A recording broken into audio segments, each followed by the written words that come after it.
Hi,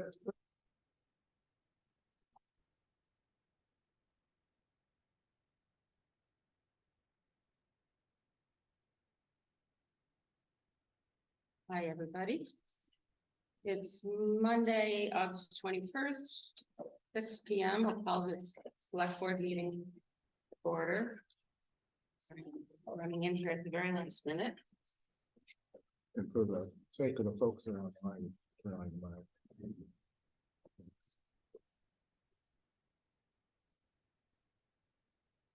So. First on the agenda is approval of the minutes from the meeting of August 7th. I'd like to make a motion to approve the minutes. I second And I'm abstaining as I wasn't at the meeting, so. All in favor? it. Aye. Minutes are approved. Citizen speak time. Kurt, I think you had your hand up first. Good evening. I want to speak today of just that the citizen speak time. I want to make certain that we understand what's going on with it. So as a resident of Moscow Road, citizen speak time comes from me to talk about the agenda item about the Turnpike liquor license. So the issue I have with citizen speak time prior to the whole meeting going forward. I'm here to ask questions about the event that's going to be happening at Turnpike. I think these questions probably will be answered during the appropriate time when it's on these agendas. So I don't want to waste my time, people's time, the board's time, asking questions about an agenda item that may be discussed during, the agenda line. So are we going to continue to do the citizen speak time prior to, the meeting? Are we not going to be able to ask questions during each agenda item? I think we should probably put that on an agenda for an upcoming meeting. We've been pretty lax about maintaining the stringency of just having it be before the meeting. I think we've generally opened up comments. Yeah, I appreciate that, because I know there's numerous folks there, recognize most of them. They're here for the discussion about the complete streets. And they can come forward and ask questions now, but I think I'm going to try to hit those questions and answers for them. And hopefully when I'm doing my presentation on that agenda item, I can answer all these folks' questions. But I think in the future, I appreciate that. I think it'd be great to allow folks to speak, briefly. I know it's out of control. I've been there. Just kind of speak briefly on the item. So that was it. Just quickly, I want to put that on the board just to make sure that we can work around the citizen speak. Yeah. And just for everyone out there, we've gone back and forth on this for the years that I've been on the board, doing them citizen speak before, doing citizen speak after, trying to control it, asking people to come to the mic. So I think there's certainly merit in every argument. So, but I think that as long as my colleagues don't disagree, I don't think there's a problem with hearing from people throughout the meetings. Perfect. That's all. Yes. Basically what Kurt said. You want me to ask questions now or wait till we get on the call?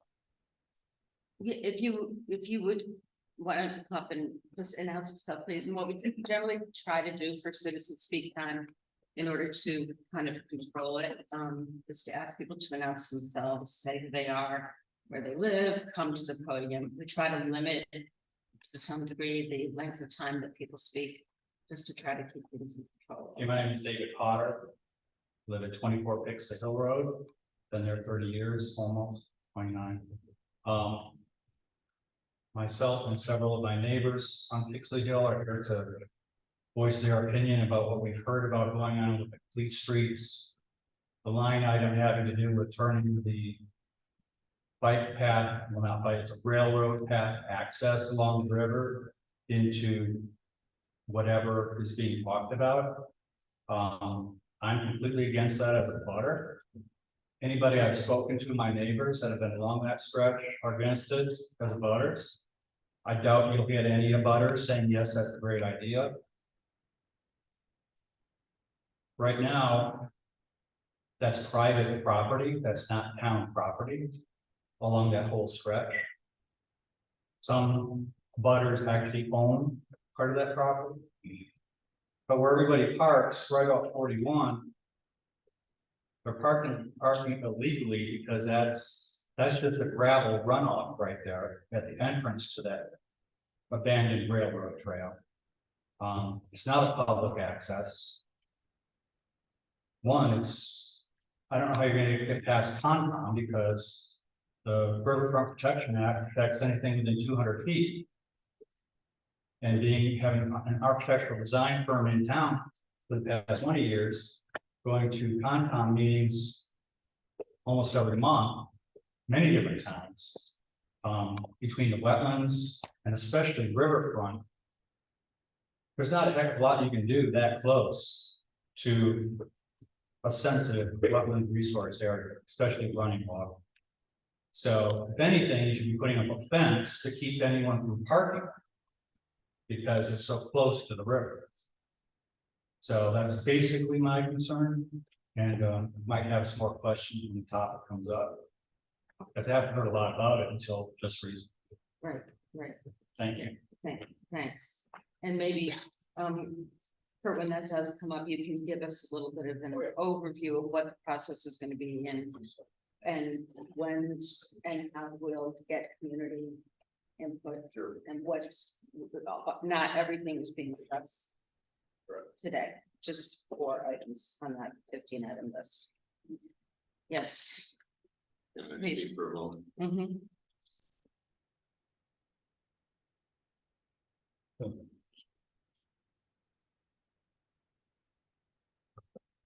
David Ingles. I reside at 30 Pixleyville Road. And I read your communique to all of us, to all of the residents.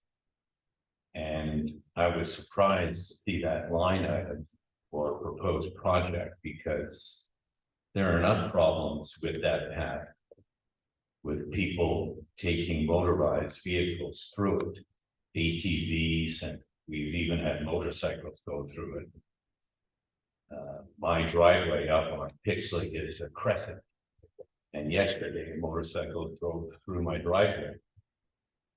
And we'd like to keep that walking path just what it was designed for, a walking path. And the idea of putting a concrete pad with a bike rack, park bench, a map, I'm surprised that was a proposal from the town. And I spoke to my neighbors. I haven't found one that was had looked at this favorably. Just the opposite. They're very upset. So I thought I'd come today and let you know. So thank you. Thank you. Sheila?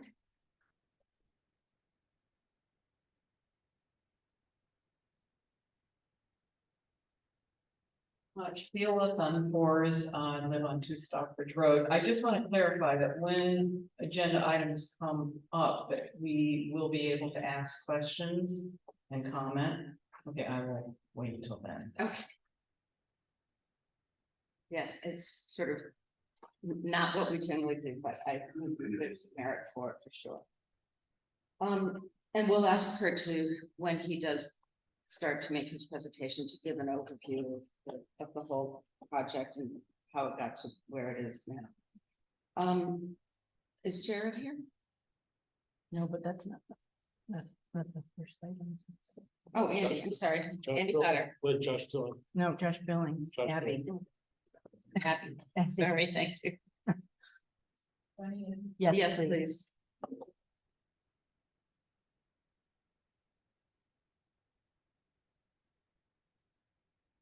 Hi, I'm Abby Chiplet. I'm the new rights director for the Josh Buildings. I'm just here to ask for permission to use the same route that we do every year, which I believe starts over at 102, and we end at Camp Mackinac.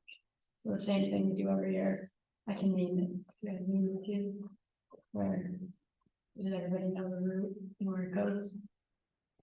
Yeah, I think you come through West Center, down 102. Yeah, And up 102 to Stockbridge. yeah. That's right, yeah. And I think, and every year we've given permission and supported the Josh. I'd like to ask Kurt, there's a reference here asking that, poles or large debris in the roads be repaired by race day. We're pretty clear, right? We're pretty clear, yeah, so. Lucky for you, congratulations. Thank you. Oh, yes, absolutely. Thank you. Patty was a wonderful lady and I'm sure she's still active. So yeah, every year you go through West Stockbridge. Yeah. You probably have 11 miles of West Stockbridge. And I can reassure you, in the history of the race, they're all brand new roads in West Stockbridge. So you got a great little travel, Awesome. some fast tracks. Okay, So West Stockbridge guaranteed thank good to you. go. Appreciate that. I'll make a motion that we welcome Josh Billings to West Stockbridge. Second, I agree. and all in favor? Aye. Thank you, thank you, congratulations. Thank you.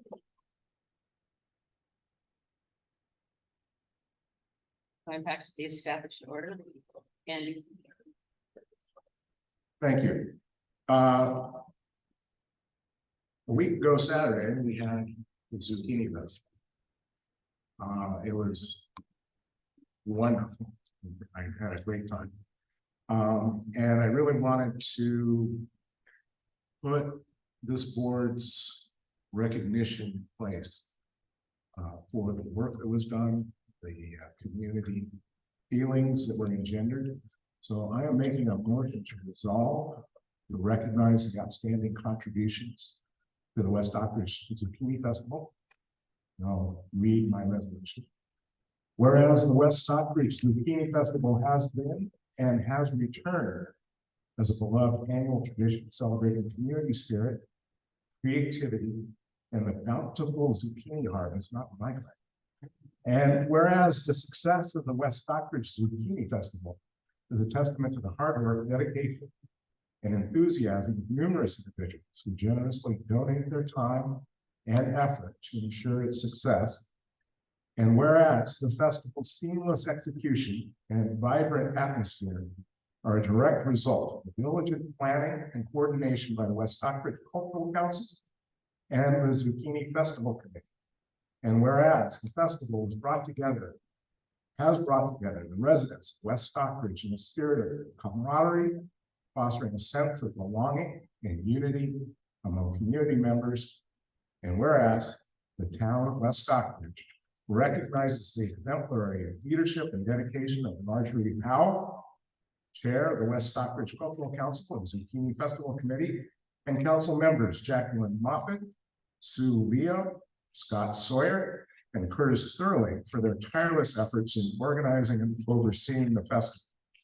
Now, therefore, be it resolved that the West Stockbridge Select Board expresses its deepest appreciation and heartfelt gratitude to the many good folks of West Stockbridge who selflessly donated their time and expertise to all aspects of the West Stockbridge Zucchini Festival, and be it further resolved that the West Stockbridge Select Board extends its special thanks to the following individuals whose contributions were pivotal in making the Zucchini Festival a resounding success. Ann Roy, Joe Roy Jr., Joe Roy Parks and Rec, the other Joe Roy, Caitlin Graham, Jenny Roy, Chris Powell, Ron and Pat Kujasa, Carlene Kantner, Lily Thorne, Jackie Murray, Les Losa, John Corte, Jason Rosa, Lauren Rosa, Amy Butterwood, Sharon Vidal, Lynn Ryan, Julie Medeiros, Dave Medeiros, and Kathy Wilson. Of course, lots of names are there behind the scenes as well. Be it further resolved, the West Stockbridge Select Board expresses its gratitude to all members of the Public Works Department, Police, Fire, EMS, Board of Health, Town Administrator, Town Treasurer, and Town Accountant for their unwavering support, collaboration, in ensuring the success of the West Stockbridge Zucchini Festival. And be it finally resolved that the West Stockbridge Select Board eagerly anticipates next year's Zucchini Festival and looks forward to the continued involvement of community-minded individuals who make West Stockbridge a vibrant and united town. And that's my motion. I'd like to second it. All in favor? Aye. Aye. And I'm an aye. I'd like to add a thank you to you, Andy, for putting this together and to the long list of people. Marge, Thank you for that, and I have to say. Really does take the whole community to do this, and people have been great, and it's nice to see that we have. A really nice young group that has come on board, so I think it'll be great. Yeah, I will add to that. It was such a pleasure the night before volunteering to help set up and seeing all the young folks coming together to help. I mean, young folks, I'm willing to go out as far as third. Yeah, yeah. But you know, it was great, and it's a great entree to getting involved in the community. I hope to see more. Yeah. That was a pleasure. And I thank all of you as well, and I thank every department too, because Marie and Elaine and Karen, because it is additional extra work. But so I think it was great, and I think people enjoyed it, so that gives me pleasure. I've heard nothing but great praise. And then I'll be on the agenda, maybe the next agenda, going through all the other things, so thank you. Thank you. A brass plaque. It should be, but it should have. So next up is 2 one-day liquor licenses for Turn Park. The first being September 1st, 7 to 10 p.m.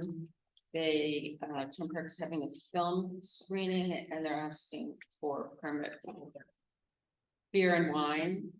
And the second is for the 7th October. There's a craft fair. And they're asking for a permit for an all alcohol permit. And that is from 3 until 10 p.m.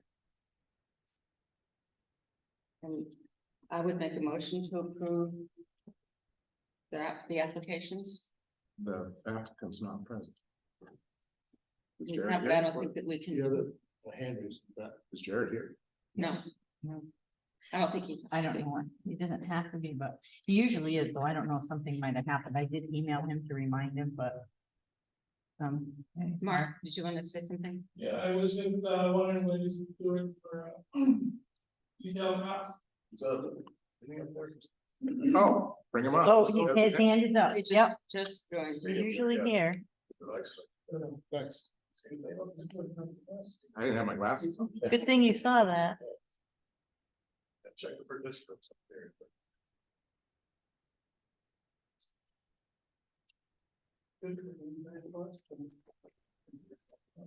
Hey Jared, you're on. Hi, you guys can hear me? Yeah. Oh, sorry. Yeah, sorry I couldn't make it today. I was running out the door when I heard you guys say you could. I wasn't there.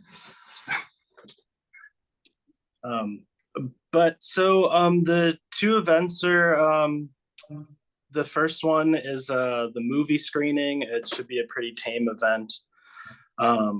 Like even we're not even selling cocktails or anything. It's just beer and wine. Yeah, should be pretty mellow. And then the Moonlit Market is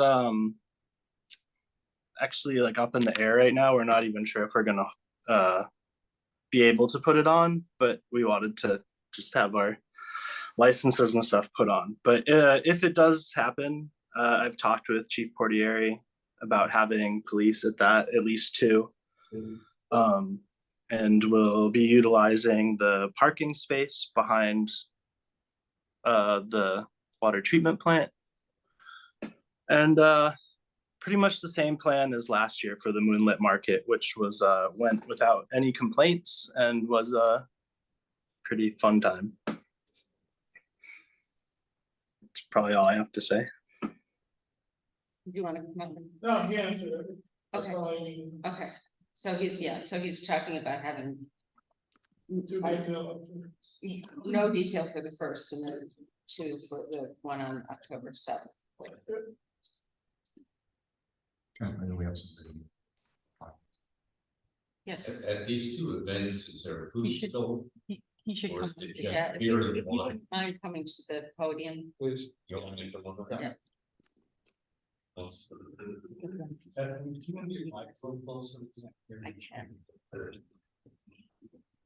Now, the reason we try to use the microphone is because we have an online component. Okay, that's fine with me. Other people were speaking without the mic. I thought you might just hand the mic around as people would like, but that's fine.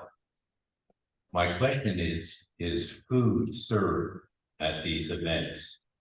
You have, it's a movie. Because the idea of beer and wine being served when people are watching the movie and then driving out back home, I don't think is too crude. Most people are in better control when they're eating and drinking at the same time. That's my experience. I guess that's a question for you, Jerry. Yeah, thank you. We serve food at both the events. It's a variety of snacks at the movie and like all kinds of food at the Moonlit Market. Yeah, we generally have food. I don't think we have any events where there's just alcohol being sold. Now, that was my concern, because it's just, if it was alcohol only, we're just inviting a problem for the town. Thanks. Thank you. I'll make a motion to approve both of these licenses. 1 second. All in favor? Aye. And I'm an aye. Thank you. You're welcome, Jerry. License is approved, Jared. Andy, as the library trustee, you'd like to make an appointment? Yes, I'd like to bring forward Molly Theodore, who is the select or the Board of Trustees of the West Stockbridge Public Library is nominating Molly to join our ranks. Sarah Schaefer left to become a library employee, actually. So Molly has agreed to step up. And my letter of nomination is in the packet, but I'll let Molly introduce herself. Hi, thank you. I'm Molly Metter. I live right next door at 19 State Line Road. I'm so happy to be invited to join the Board of Library. Spending time in the library as a child, as a parent, as a person, it's something that's really important to me, and West Stockbridge Library has been vital in welcoming my family and I into the community, and I'm so happy to have the opportunity to give back. Great, welcome Molly. I make a motion to appoint Molly. You want the second? All in favor? Aye. And I'm an aye. Congratulations, Molly. Thank you, Come Molly. in and get sworn in during the week. So Kurt, would you give us an update? And if you wouldn't mind just stepping back a little bit, I don't know if a lot of the people in the audience are aware of the genesis of the program and process, which has been a long, I think, 4-year process. So there's a little bit of background here. I didn't just happen overnight. Yeah, here's like the Fleet Street book, about 3-4 years ago. So I see Joe Junior there. So in support of solidarity, we have a few members here. Andy Potter's on it, and Frank's on it. Joe Roy Junior, Dana Bixby's on, it's not on there, but she's done now, maybe. She just walked in. Oh, there you go. Okay, Dana, sorry to see you. And then Noel Perry. And I think I so, yeah, look at my glasses for a second. Frank's right there. I can't read them. So yeah, we're gonna step back just quickly, funded in 2014, this is a state aid program, this is a Massachusetts state aid program funded through the transportation bond bill. So it started in 2014. In 2018, we as the town of West Stockbridge became members of the Complete Streets that was voted in a town meeting in 2018. So it's a three-tier process. Very simply, tier one means, yes, we want to be into that program. So we voted it in, so that gets us going. Tier two was the longest and lengthiest process. There was a committee formed, and together we worked on 15 projects, which was the Complete Streets tier two application process. So basically, it's a $500,000 grant. Once you succeed in finishing up tier two, you have 3 years to try to get approval and apply for these projects. And basically, you have 3 years to do it. And if you spend $500,000, you have a grace period where you cannot reapply for the money. So basically, I'm glad you're here. I know everybody in the audience. I'm glad the website works. These people are here because they got a website. The 15 projects are actually today on the website under the selectmen's and under the highway department. So I want to be right out of the gate. Tier 3 is the application process. There's an application that is deadlined every October 1st. Crucially, and we know that tier 3, we as a committee know that tier 3 community outreach is the most crucial part of these projects. David and David, Sheila and Randy, I know you're all here for projects that you read about, and they personally affect you as the butter, as a landowner, as a bad idea or a good idea. So we're not here tonight to discuss any of those projects other than 3 I may bring forward to the board. The board of the selectmen are the sole voters on should we apply for this money. They're the ones who actually got the approval to apply. So it is our intent to bring forth these projects as a whole during the community outreach meeting, hearing, whatever you want to call it. The majority of the board feel the best way to do that is in this gymnasium. I like to have crackers and cheese and just walk around and look at these projects, and I want to see the public reaction to these ideas that we put forward. So basically, the ideas are based on traffic and safety, traffic calming and speeds, bicycle facilities, which is your bike racks, they're throwing money around for bike racks. Transit facilities is where the bus stops fall in. And they also have pedestrian facilities, which is my main focus. This is about crosswalks and sidewalks, sidewalk extensions, modifications and whatnot. So the 4 criteria we had to work with to develop projects that may fit into the program and then submit them to the state had to first be approved by the state. And they felt that every project that we put together fit the criteria for possible funding when we decide to apply for the monies. So that being said, there are 15 projects on the site. You've all read them, and I hope more people do read them. We're going to have our intent is late fall and winter, try to get the community together in this gymnasium, posters, handouts, ideas, PowerPoints, whatever it's going to take to really look at it. And I envision like a Chinese raffle. If you like it, yes. If you don't like it, no. Voice your opinion. Tell us why you think it's a bad project, why it wouldn't work, yada, yada, yada. But that's where it all came from. That's why we're here. So tonight, we've had 2 meetings since we reorganized in May. I've been elected the chair. That's probably why I'm standing here. I'm getting support from the committee members here. So we had come up with 3 projects that are on this 15 project list that we feel would not need much community outreach because they are problematic areas at their present ideas. So for instance, we like to bring forth project number 1. Project number 1 is called the Swamp Road Main Street Pedestrian Improvements, or we can shorten this up to call it the curve. There's a curve on the corner of Main Street, Swamp Road, Lennox intersection. It's having a problem with people's tires, collisions, the wreck of the place. So we envision moving the existing crosswalk that is on Swamp Road and bringing it south to actually be right against the stop line that's currently there. So the design of this crosswalk being moved, we can eliminate the high curve area that is there today that really pops the tires. And we like to take that project and also, if there's an overlapping project called Project 7. So Project 7 actually is called the Swamp Road Main Street geometry improvement. So what they want to do with the road, and there's diagrams, if you go online, you actually see what they're trying to do here. There's actually new painting application on the pavement that'll help motorists to stay within their lane, show them that something's happening above. It's yellow paint. They're really going to show cars and how to try to make that turn and that curve, so it's a little more safer and user friendly.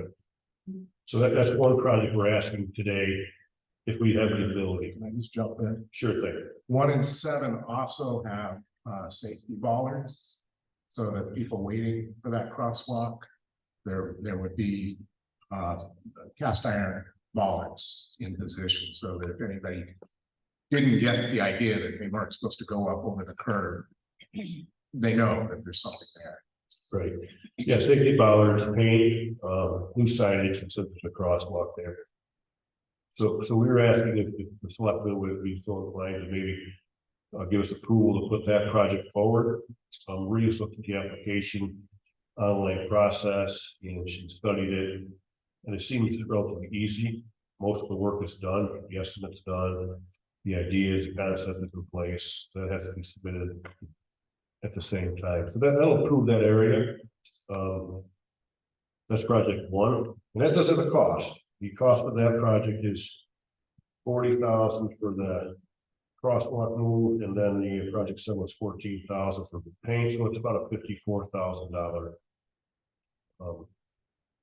application or approval.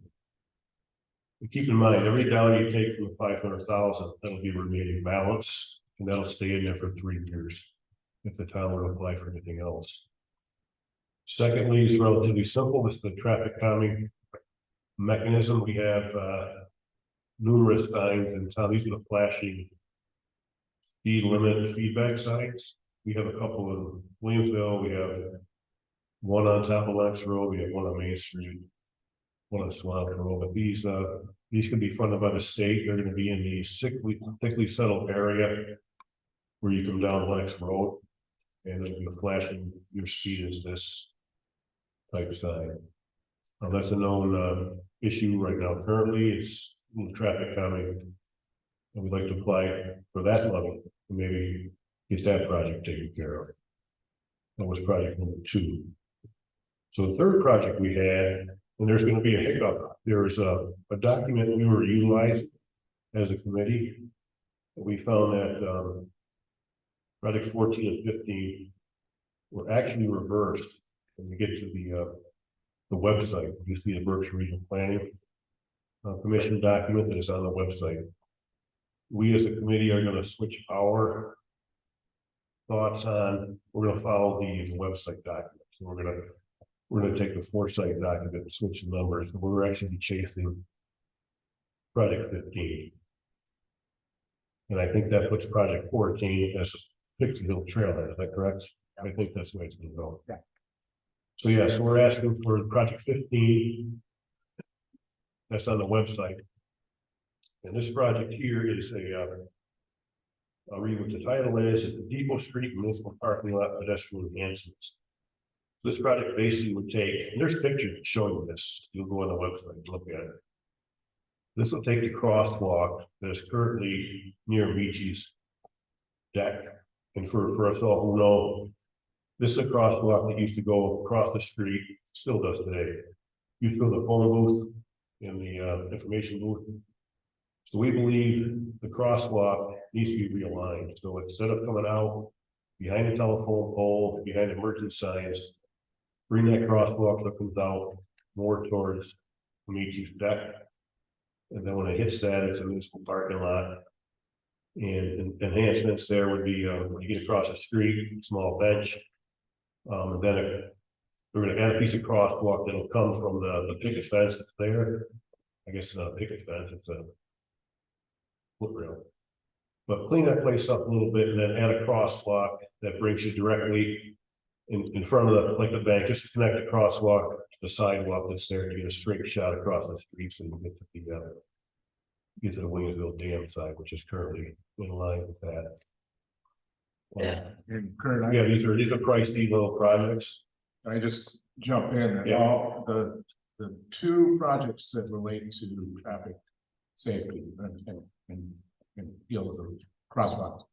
They also include cobblestones to match the theme Yes. in the center of town. So that it sort of ties the village together aesthetically at the same time as improving safety. Yes. That's why these are so, I think they're inflated, price, they're really not inflated because we're gonna do the existing. We're gonna blend in with what's there. So. That's our request, we try to make a deadline, these are known issues. I've been trying to address the curb issue on Swamp Road for years. And then the speed on Lennox Road, there's been some more complaints on that, they put a flashing speed limit sign would help. And then coming across the crosswalk that's currently there. From the Williams River side, or Mill Pond side. Across it over there, making a better flow. So of that, the remaining projects that you all read about and saw. Are not gonna be talked about tonight, they're not gonna be accepted, we're not gonna put any of those forward.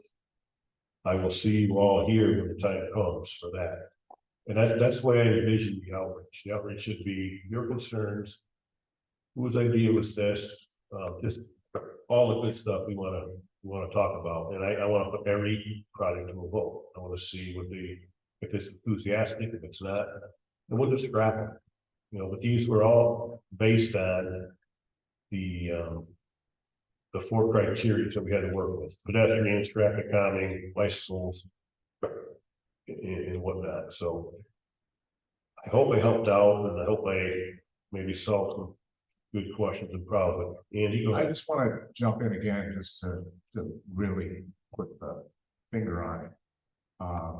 The entire 15 projects have all been pre-approved by the state. That's part of tier 2. The other part of it is that there's $500,000 for 15 projects. I can tell you right now that we are going to be winnowing down. We'll probably only be able to advance, I'm guessing, 7. Yeah, looking at the cost. Before we run out of $500,000. So we have that limit of $500,000. We'll have public outreach. We'll talk about it and prioritize it. We have the 1 through 15 numbering system. That was a ranking that was done within our Complete Streets Committee. And that 15, the last one there was Pixley Hill. It was ranked last.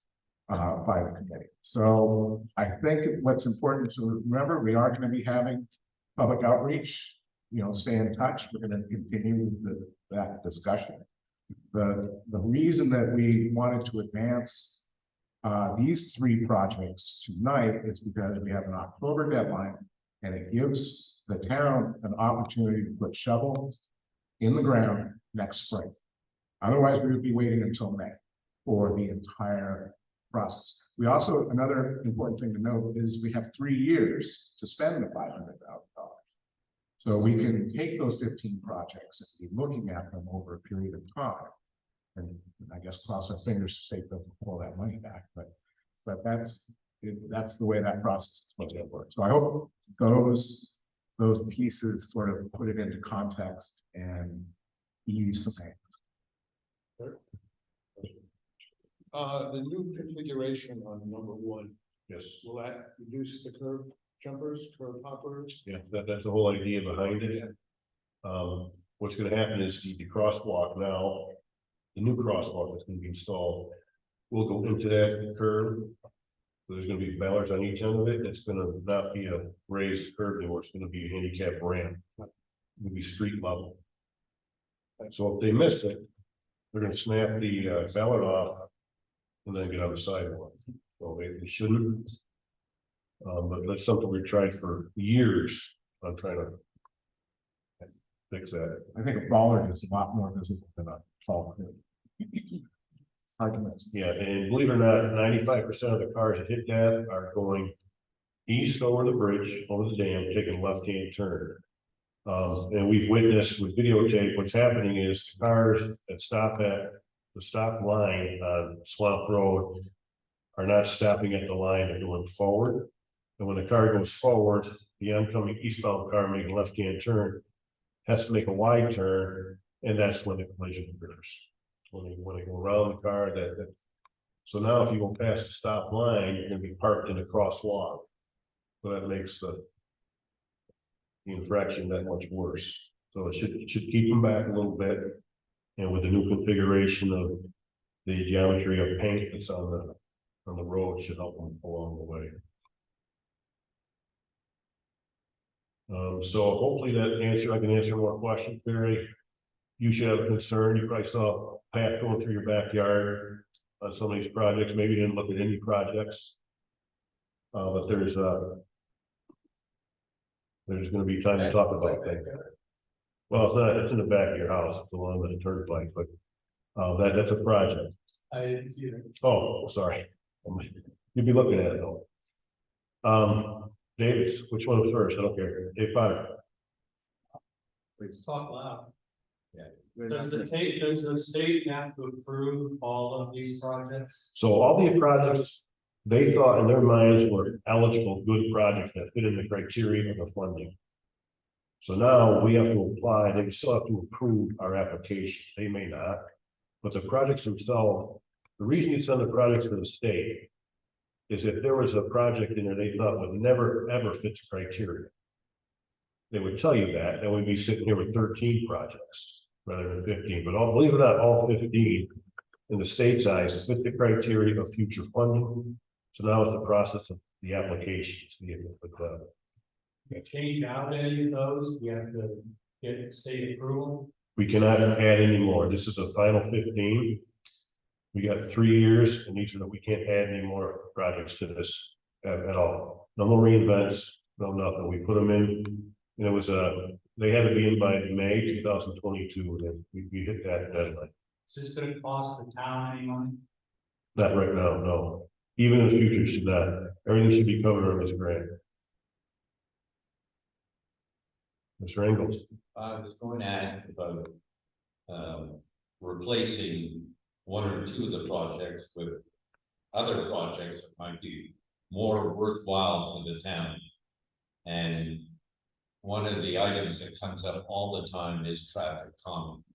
Because people race through the town. I was happy to see double line 41 to try and slow down the traffic, and I think you've been successful there to some extent.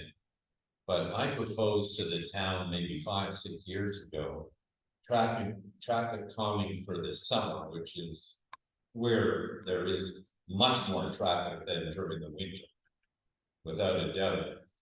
Pieces that actually go across the road. One of the communities beside us, Stockbridge, is using this on Elm Street. And it slows down the traffic appreciably. It bolts down, it can be removed in a matter of minutes. Because I realize during the winter you have to plow. But that's also a time with much less traffic. But I did not get a positive response to my suggestion. And I was thinking about it even up on our road, because people have started racing up our road. And I volunteered to pay for some of it at the time. So just briefly on the rumble strip or speed bumps. We did purchase some speed bumps, but there's been some negativity. You do not want a speed bump in front of your house. You would think it would work, but the noise created when a garbage truck hits that or a tractor trailer hits that speed bump. So that's why it never got much traction. It might be a great idea in everyone's mind, but you do not want to be the one with that speed bump out in front of your front door. You know, we thought about bringing one in coming down into town where you're traveling north. And the butters weren't quite happy with the noise. It's going to create a lot of noise. especially with the garbage trucks. Well, I'm somewhat familiar with the business, and there are ones that are gradual, that vehicles don't really hit them. They go over them, they're forced to slow down. They're not high, Right, so there's different angles, right? signage is involved, definitely have to make the motor vehicle motorist aware that it's coming upon one. If you don't have a sign and hit it, there's some liability issues there, but yeah, we thought of them. If you want to look at one, look at project 2. On that, that's a pretty intense traffic calming mechanism. Have you had a chance to look at that? No. That'll completely change West Stoppard in its entirety. Crazy old setup, but it's a project, it's a, I introduced a new word at our meeting for curb, long, or road furniture. Yeah. Good old English word. so again, the projects we developed, we had to follow the criteria that you're looking for. Pedestrians, traffic calming, transit, bicycle safety, and all that stuff. So that's why we worked on those projects. They were just ideas. They were sent in. We were happy to think that all our work was not for nothing, because the projects were actually approved and they fit the criteria of the state funding. So now it's a process of applying for 1 or 2 as we go. If these projects we mentioned tonight get approved to apply for, that's already $120,000 of the 500 grand. So we're already at a balance of 380. I mean, so it's not a lot of money. I think it's ridiculous, the amount of money. We got sidewalk extension on Swamp Road, they're gonna cost you 400,000. You know, so, but they're all in here, they're estimated, and we know we can't get them all. We thought we started with a few good news stories, show some success. I'm big into that curve.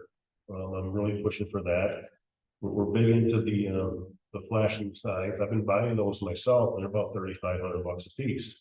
You know, so a $12,000 budget, you buy a couple of them, you're half your budget's over. So that's why on the road guy, I'm focusing on I'm not the bike path guy, I'm just the crosswalk guy and the sidewalk guy and the traffic calming, but they're ideas. And one idea leads to a bigger idea. That's why there's 5 or 6 brains in the road, you know, go back and forth. But that's really all it is. There will be big news on when we're gonna be here to get that outreach going. You know, the outreach is, like I said, I envision a PowerPoint, easels, posters, handouts. Maybe we'll get an alcohol license that day. Oh, there you go. Just some good coffee. So, and I can see a Chinese raffle, you know, if you think it's a yes, stick it in the bag and count the votes at the end. It's very crucial to the state. They want us to do the public outreach. But the town itself is in full support of these projects. That does help in the awarding of the grant. So, any other questions? That's pretty much my spiel. I hope I hit everything for you and caught a few nerves. This is like the abandoned roads. That shook up some people after that. Was probably enough information that night. I think I got everything here. Anything else about Frank? Anything want to add as a committee member? Dana? How about you, Dana? Anything want to add?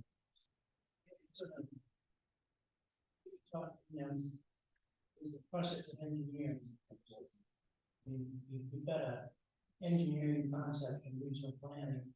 The estimates before the land services, but you know, I think if you look into the details of the plans, I mean, and first, I'm not saying I want you to know that I'm suggesting that the town would want you to have oversight of the engineering. How the crosswalks are really done and where they are. Yeah. Piece of the process that would include that. Right. I think what's going to happen is, and we're going to do it, we haven't seen this happen yet. We haven't been awarded. We might get a letter says congratulations, have at it. And then we're going to sit there and say, have at it. I mean, what's the next step? This could be Mr. Potter's question, does it cost the town anything? I can't guarantee no, but it might tell us, well, now you have to have an engineer blueprint and we gotta go, these are contractors, this is the highway crew doing this work. You know, you gotta go out the bid, I'm sure, who does all that, so these are still questions we have to face for the board. You know, I will, that's one. What I like about the street projects is they're doable, they can be done quickly, so. In the space of a very short time, we can have some results, showable real results.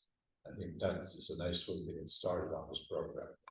It's not something that will take years for the town to show results. right, I think that's the charm of the three that we chose. I'm enthusiastic about them, for that reason alone. yes. Were there preliminary plans, get budgets together? They're all estimated, they're itemized, we do have the lines. Are those within that packet? I think they are, yeah. So just jump on the website, it'll say complete street projects, recommended projects over to that, and it's broken down pretty good there. It's good to read. Maybe Not just something on a thought. Is it possible to have this large meeting in the gym yeah, to review everything in October? A lot of residents leave for a period of time. The majority of us are here between probably May and October. And so you have more input. right, so you're gonna be out of here after November. Yes, No, for Halloween, actually, after Halloween, that's right. once a year, November. Okay, well, we'll talk about them in our committee. We're gonna have another meeting after we, ponder this meeting, see where we are. Outreach is crucial. I mean, these projects, we all don't like it. Makes my job easier, right? If they knock it all down, we're done. One of these projects could be, voted no, and that's the end of it, so. Although I'll miss Frank bringing donuts and coffee to our meeting. That was a one time. Oh, I see. That's something that So I'm on the hook next time. you're out the hook. But the hybrid food got to us, right? That's right. Okay. Yeah, good. Okay, So I'd like to how we do? make a motion. To move ahead with projects submitting to the state, projects 1, 7, and the newly named 15. Right, so it'd be 173, because 3 is Lennox Road, speed limits. Right. And then we're gonna 1, 3, 7, and 15. 15. Second that motion. Any discussion? All in favor? Aye. And I'm an aye. Okay, I'll work with Marie on Thank you all for getting process. your efforts. I know it's hard work. Yeah, thanks for coming. That means the website's working. Mr. Engels called me within hours of it being posted on the website. It was a quick response. Thank you. So the next step is to talk about the affordable housing trustee nominations. We had made a date, I think it was somewhat arbitrary, of people to submit expressions of interest by the beginning of this month. I heard from a number of people that they didn't know anything about it. A lot of people would put it in the local yokel and on the website. And there were people who I've heard from since August 1st who suggested that they might be interested and we might want to consider doing a little bit more outreach in that regard. Which I don't have an objection to. I do. It was not somewhat arbitrary. The three of us agreed on August 1st. It was a full month. I'm sure you were talking to people. I was talking to people. It was there. And I noticed, there were 4, 5 positions. There are 4, I think, perfectly legitimate applications that came in. Very in-depth, including mine, Frank, Chris Powell, and Mark Weber, all submitted at that deadline. 2 came in on the 2nd. 1 from Randy Comfort, a 1-sentence email, and 1 from you throwing your hat in the ring. I just think that the assumption of good intent that I discussed and have said over time. that's just gonna break it, because I just don't see, we have enough people, I'm willing to make a compromise. That we consider the 4 that we have. There's no reason 2 members of the select board can't sit on the board of trustees. The meetings were posted, we're all good on from that standpoint, and we also won't be addressing matters that have come before this. So what I would suggest, because one thing we didn't discuss was whether the representative of the select board had to submit a statement, or whether we would just appoint one of our 3. So I would suggest that we consider the 4 who submitted on time. I mean, when you set a goal, you don't move the goal line. Unless then it starts seeming arbitrary. It starts seeming like we don't have process, and we should have process in this town. One of the things that caused me to run in the first place was the lack of process. And the ends justify the means approach that I had seen over time in town governance. Town governance needs process. All governance needs process. Process equals, good process equals excellence. And when you push process aside and suggest it was arbitrary, you should have said this is an arbitrary date when we agreed. But to say, when you get to this point, that's, I mean, if you want trust, if you want people to trust governance in this town, you have to be able to point to solid process. And I say we consider the 4 we have. I would be happy to make a motion to appoint Kathleen Karras as the select board representative on the Affordable Housing Trust Fund. And I would suggest that we appoint the 4 people who made the deadline with statements of interest that were longer than a sentence. Frank gave a full resume, has experience in New York City affordable housing, having worked in his career, and just to blow off the efforts that these people made in good faith to submit on time. It's just pure entitlement and privilege to say and support anything different. Thank you. I think that's a little far in. Yeah, we had some people who did express interest who had not known about this, and people who were involved in building, people who were involved in the law, people who were involved in development, and people who legitimately had not heard about the process. So Can I just, I don't mean to interrupt. well, you are interested. So my suggestion is not to be representative of bad governance, but to be a little bit more inclusive and hear the people who want to volunteer for our town, who did not know of the deadline and have since heard about it. So I don't think that it's something that's being entitled or privileged. It's something that's an attempt to be inclusive of some people who may not have ever done anything involving volunteering for our town. They didn't know about it. In terms of you referenced expertise, I just want to share with you real quickly. Our neighboring town, Great Barrington, the 5 members, their affordable housing trust, they are chaired by Fred Clark, who is an architect. Other members include Amanda Timpney, young woman who runs Railroad Street Youth, Garfield Reed, who is Citizens Select Board representative, and Bill Cook, who's a former member, but he does fabric design. So he's not a real estate agent.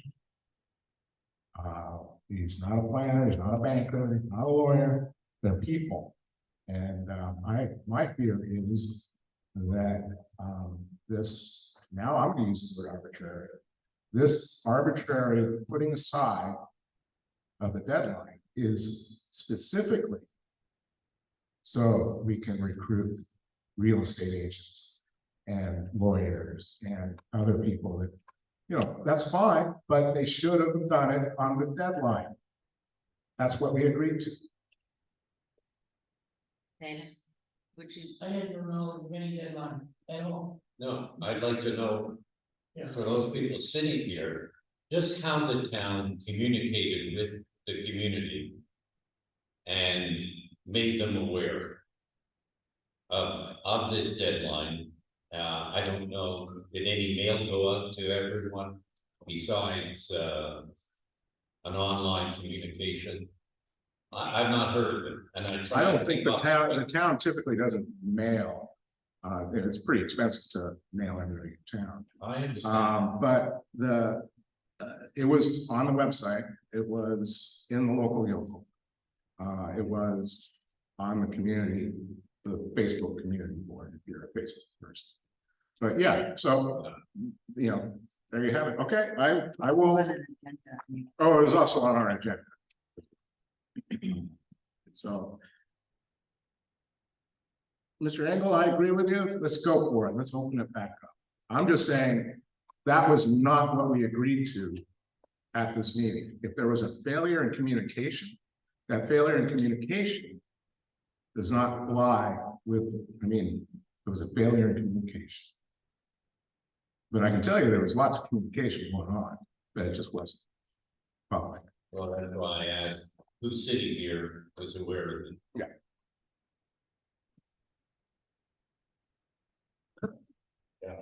Didn't work or whatever. I got notice from the town. Frank, if you want to speak, would you please raise your hand, be recognized and come to the room? It's what we ask people to do. I didn't- Okay, David, you wanted to say something else? If you wouldn't mind coming to the podium.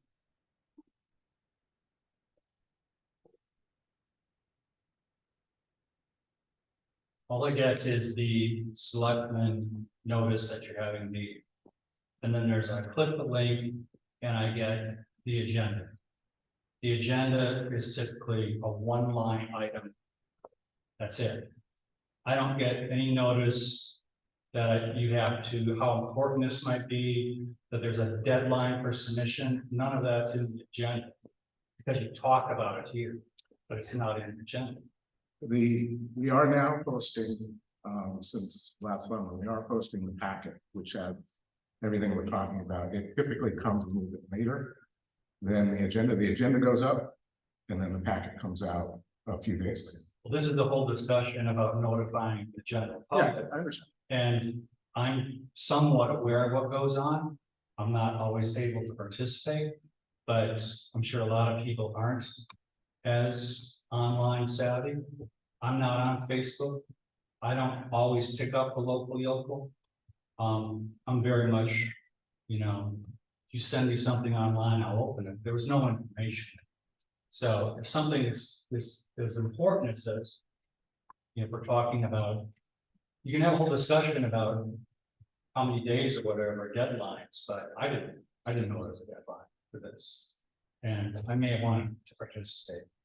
So maybe just include more information or a link to the website that has more information.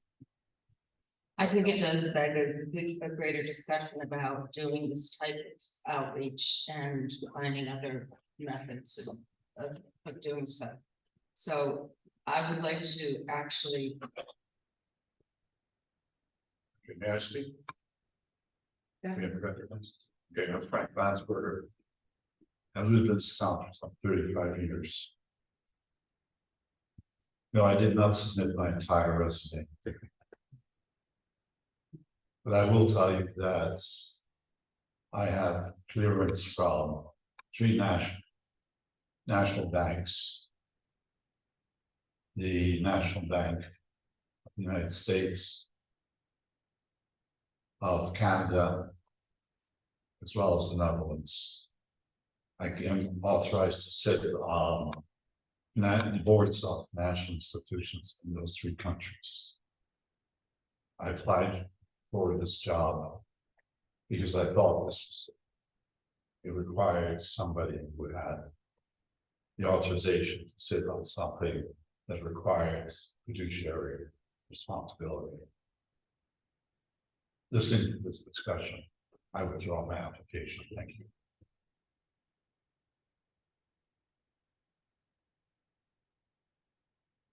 So I would like to make a motion that we extend our deadline for a date to be discussed to enable other interested parties to submit their letters of interest.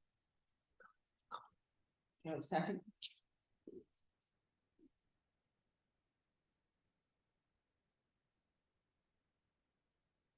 Okay. So we'll apparently stick with the deadline of August 1st. And we'll put it on a future agenda to vote. The next on the agenda is the Housatonic Waterworks Company. This is something that I put in a number of calls to Jim Mercer, who's the owner of the company, to try to get some input about what the company plans to do. We have a number of residents, although I was not able to get clarification from him on the exact number of our town residents who are served by the Housatonic Water Company. They do have a Zoom meeting, an informational meeting on Wednesday. I think Marie, you're gonna put that information up. It is with a link. Yep. And then they have a public hearing on the It's in September. September 26th. Yeah. and that's at Minot Mountain Regional High School. The town has the opportunity to appoint what's called an intervener. Exactly what that person does, I'm trying to get some information from town council. Our normal council doesn't deal with these issues, but has put us in touch with someone who does. My understanding is that the intervener is a representative of the town, and that enables them to have insight into what the process is and represent the town and ask questions and ask the company to provide transparency as they move ahead in their process. And the Housatonic Water Company is asking for a very hefty rate increase. I thought Andy Potter, because you, I believe, are Housatonic Water. Yeah, I'm so blessed, yes. Yeah. That as we find out more information, but that you might be willing to take on that role. I would be happy to. You know, there's about 80 some Yeah. subscribers in West Stockbridge, not another 30 in Stockbridge. So we're definitely a subset of the water base, the Housatonic Waterworks. So yeah, I'd be happy. I don't think we need a vote. Do we need a vote for that? No, Right. Great Barrington, I know, like I told you, they are saying they suggest it should be someone from town council. And that's who they're going to appoint for Yeah, theirs. that would be wise. That would make sense. So I think maybe instead of voting on it, maybe we could hang on and just. Okay. And When you hear back. Stockbridge has Yeah, but a member of their select board, their town council recommended be the intervener, so. Yeah, we we have could play it, conflicting but information. we can see when town council gets back to you. I think that would be the best Okay. choice. I'd be happy to talk to town council about it as well. Marie, you have an update? Oh, yeah, so I originally was gonna, I was just gonna let you know that, Kurt had a hard time finding a van specifically the same as the one we have for this amount of money that was appropriated at town meeting. However, I talked with Great Barrington and they, through the state contract companies, they found one that would meet our dollar amount, and so I called and grabbed one for us, which will be used in and housed in Great Barrington for that for the tri-town, the Right. and connector, yeah, that will service our town. And that'll be our fee. We won't have to pay the town of Great Barrington. That'll cover us. So wanted to let you know about that.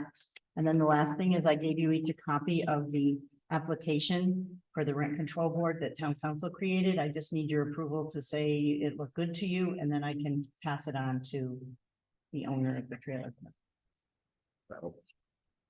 Yes, I think it looks good to me. Community about Andy, you good with it? That's all I did. Keep you up. Or do you want to just update the people who are here about some of the transportation developments that have happened? Yeah, so last month? we're joined with Great Barrington for the Tri-Town Connector.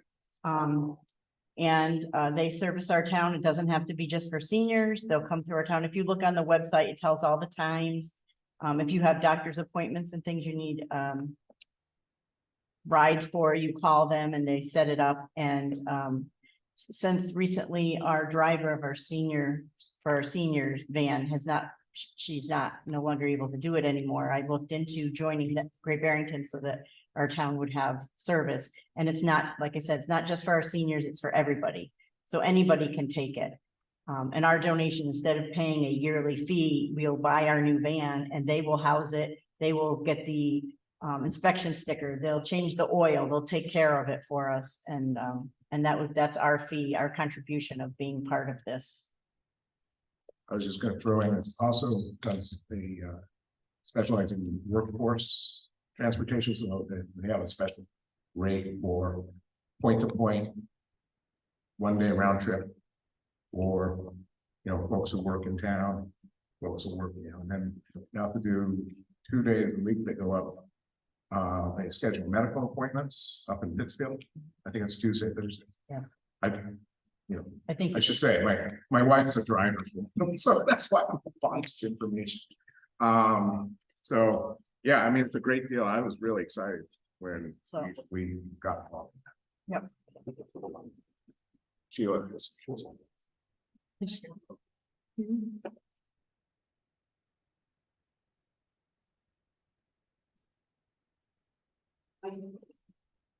Sheila Thunberg, I just have a question. Do the people who should be accessing this, and it would really make their lives easier, do they know it exists?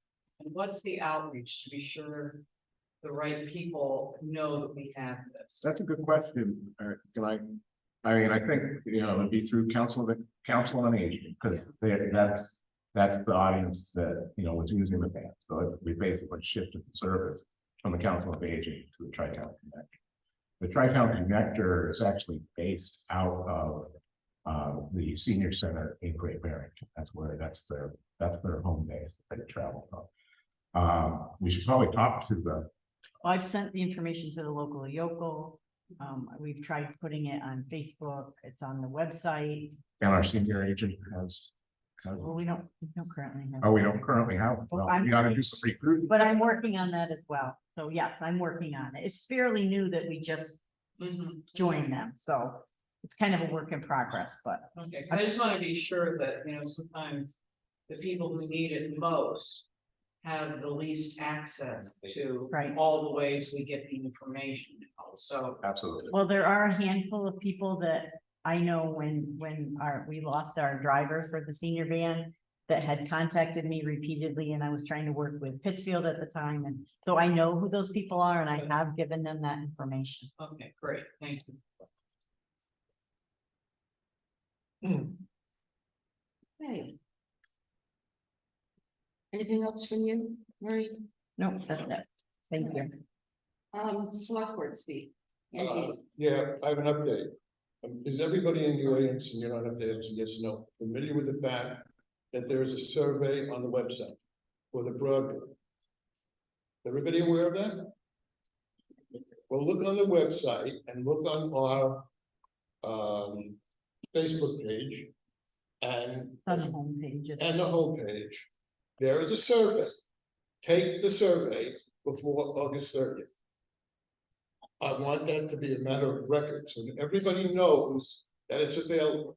Everybody's complaining about, we don't have high-speed broadband in West Stockbridge, is awful. Take the survey. If you don't take the survey, then it's our problem. Not really, but these figures go into the state.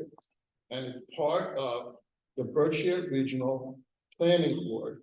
So that these figures can go into the state so that we can get the money and the availability to upgrade and correct this situation in West Stockbridge.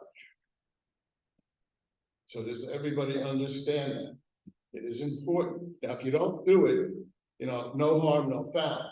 But certainly the more surveys go in, good, bad, or indifferent, it's going to help us get this money to help correct this dire situation. Thank you. Is that it? Yeah, Andy? Frank. Yeah, thank you. Let me just, I've already told this before the crowd. I did the survey. And it automatically measures your up and down speed. My ups and lows came up to 40 megabytes per second. Right. But it doesn't measure whether or not that's consistent, whether it fluctuates. Right. So in my case, terrific. In fact, it's crappy. So, yeah. But they don't, the state doesn't judge it on that. They're just putting these figures in throughout Western Massachusetts of all the communities so that they can get a read. So in my estimation, so they can justify giving these towns and counties the money that we need to help correct the situation. I just wanted to say, sometimes you get a crappy data. It's all right, they'll take the crappy data. As a matter of fact, if they get crappy data, it'll justify us for getting the money to improve the network. Any questions on it? Yeah, actually, just three quick things. I just want to let my colleagues know some work that I've been doing around records management. I managed to get the state archives to fix their database for their municipal record schedule. I actually had to ping Smitty's staff to put in a good word for me. Even though I'm close, it's like, I'm an archivist, you know. And so they fixed it. So now, I mean, it's a pretty funky download, but now I'm able to get Excel.csv files of municipal. So I'm going department by department and building a spreadsheet, or a series of spreadsheets. Kurt has kindly volunteered to be my first inventory victim. And so and one of the things that I'm looking for in DPW in particular is the cemetery titles. I think that's a pretty crucial item.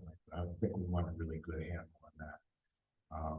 So I am working on it. I mean, you know, I have a day job and a few other things going on, which segues to my next tomorrow night. We have a meeting of the full 8-town board for the school consolidation project. I think basically we're going to be talking about right now it's outreach, because we're likely heading to a vote on the proposed merger of Southern Berkshire Regional School District and Berkshire Hills Regional School District. For those of you who haven't been paying attention or just haven't heard, we did pass a proposal that proposes that merger. We passed 16-2 with 2 abstentions. So by far the majority of that board agreed, and so that if you go to 8town.org, you can find the agreement, the draft agreement. Basically, right now it goes to the state, the Department of Elementary and Secondary Education. They take a look at it, and then they bring it back with any changes they think are necessary. And then at that point, it will go to a series of town. The goal is to have 8 town meetings in one night. Basically, all 8 towns do it. I don't know if that's a doable thing or not, but And then and all 8 towns have to pass. That's another critical piece of that, the way that works. So there is, I believe, we're gonna have all select board, 8-town select board joint meeting. When is, do you have a date? Yeah. August 28th? Yeah. I'm assuming that's gonna be Yeah. by Zoom. It's Zoom as well. Zoom, will it? Sheffield. Oh, is it gonna be? It's in Sheffield at the senior center. Oh, okay, so it is gonna be a hybrid meeting of all 8 select boards, the B crowd. And that's basically a presentation of the work and of the agreement, and then a discussion. And then at that point, it would be on the select board's schedule a meeting. My last one is that's that. I did want to mention the passing of Angelina Corte. I think she was 96, lifetime resident of West Stockbridge, matriarch of the Corte family. Again, she passed. Acknowledge that. Thank you. And I have a couple of things, which are really opportunities for discussion. As you all may know, Stockbridge and Lee are looking at joining forces for their fire and EMT and building a new fire station. There is a goal toward not necessarily here, but statewide, apparently. And I heard this from Smitty Pignatelli, a lot of support on the state level for regionalization of services. And I've been contacted by the chair of the Lee Select Board and had spoken with Patrick White before his election, when he was the chair, about what West Stockbridge would like to, this is not a commitment in any way at all, but whether West Stockbridge would like to just have a joint meeting and find out what those 2 towns are doing in planning, to see if it's anything that we would like to research or potentially be involved in. Likewise, I had a conversation with Neil Pills from Richmond, who was the chair, no longer the chair, but to talk about possible shared services or increase of shared services with Richmond. So we now share a fire chief. We've talked about the fact that we probably need to start to think about a succession plan for our current fire chief. And we've talked about and we talked about this with Mark, about the fact that West Stockbridge does provide, in absence of the state police being able to readily show up, that our town police force shows up in Richmond for a lot of their calls.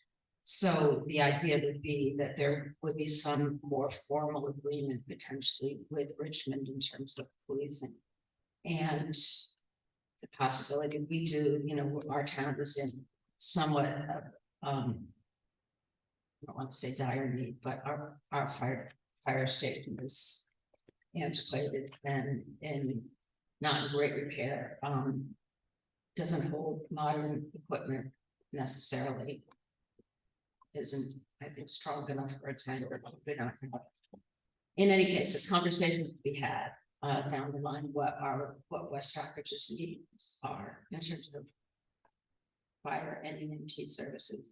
And we have one opportunity that we're already using. It's a little bit sensitive. I think there'd be a little bit of a political football because we do have a good agreement with Richmond right now. But I just wanted to bring up that there has been an overture made by Stockbridge and Lee to talk to us about whether that be something that we'd be interested in looking at. So I don't know if you want to put that on an agenda, a further agenda, or whether we'd like to agree to have meetings with the two towns separately. Are they interested in a joint meeting? Yes. We, Mhm. oh, absolutely. Usually have that discussion. I agree. Yeah. Okay, all right. Leanne Stockbridge. Oh, And also further conversation, I think, with the select board in Richmond. One doesn't necessarily have to be exclusive of the other. It could be that Richmond might want to be, we just don't know what the future looks like and what that landscape could be. So I think it's good to investigate it all. Oh. Or maybe we can get that scheduled. We can invite them here or take ourselves to one of their meetings. And that's it for me. Mark? I just have one thing to give for my salary things which you guys require Oh, okay, thanks. for our next meeting. Yeah. Yeah, I'll work on scheduling that.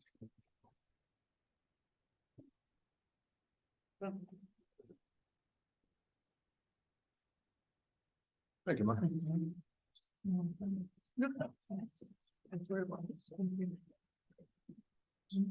Okay, does anyone in the audience have anything to add?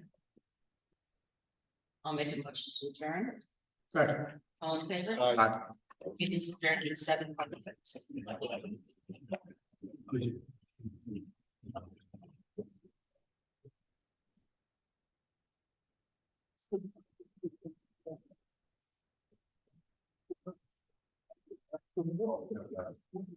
Signature.